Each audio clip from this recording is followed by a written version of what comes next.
আসসালামু আলাইকুম দর্শক। আমি আর একটা আমার শসা বাগান নিয়ে আসলাম আপনাদের। এ হচ্ছে আমার খাওয়ার জন্য আমি কলমি শাক করছি এখানে এখানে উম, পালং শাক, পুঁই শাক, আর হচ্ছে যে এটা হচ্ছে আমার মারবা চাষ পদ্ধতি। এটা আমি একটু অন্য স্টাইলে করছি। আমি আগে আপনার যেগুলো করছি এগুলো হচ্ছে যে মালচিং দিয়ে এই প্যাটার্ন করে করছি, ওই যে আমার বটবটির মতো। আর এখন আমি এই স্টাইলে করছি, এগুলা উঠে আমার এখান থেকে আপনার এখান থেকে এগুলো উঠে উপরে আসবে। এখানে আপনার ওই যে মাচাং সিস্টেম করছি, যে উপরে আসে ওইটা ইয়ে হতে পারবে।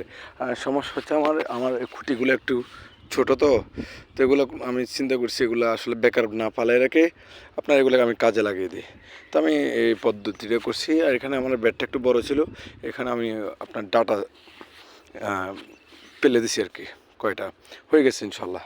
আর হচ্ছে যে এটা হচ্ছে আমার নতুন পদ্ধতি এভাবে করা। এটা আমি আগে করিনি, এটা এখন নতুন করে করলাম।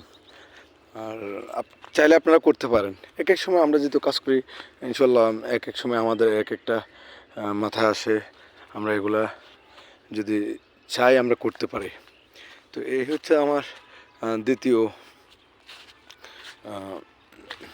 আপনার মারবা চাষ। ইনশাল্লাহ আমার এখানে অলরেডি ফলন চলে আসছে, আপনাদেরকে দেখাই। এই যে ফলন চলে আসছে, আমার মনে হয় হারভেস্টিং করা যাবে 3-4 দিনের মধ্যে। আমি গতকালকে রাতে পানি দিয়ে দিছি। তো আপনাদের উদ্দেশ্যে ভিডিও দেওয়া হচ্ছে যে আসলে আমরা এক একজন থেকে এক একটা শিক্ষা নিতে পারি, এক একটা সময় এক একটা বুদ্ধি আসতে পারে।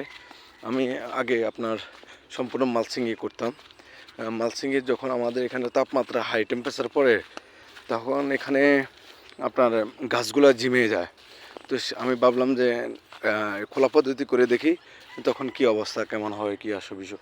আলহামদুলিল্লাহ আমি দেখতেছি মালচিংয়ে গরম তীব্রতার কারণে প্রবলেম হয়, কিন্তু ইয়েতে প্রবলেম নেই, খোলা মাঠে আপনার প্রবলেম নেই। এই যে আপনার ফলন চলে আসছে,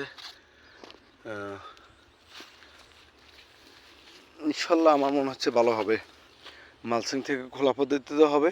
আর বর্ষাকালের জন্য মালচিংটা খুবই বেটার, এটা অবশ্যই কেউ ভুল করবেন না। মালচিং বর্ষাকালে মালচিংয়ে খুব ভালো, গাছ থেকে রক্ষা পাওয়া, বৃষ্টি থেকে আপনার পচা থেকে এগুলো থেকে রক্ষা পাওয়ার জন্য বর্ষাকালে আপনার প্রয়োজন, খুবই প্রয়োজন।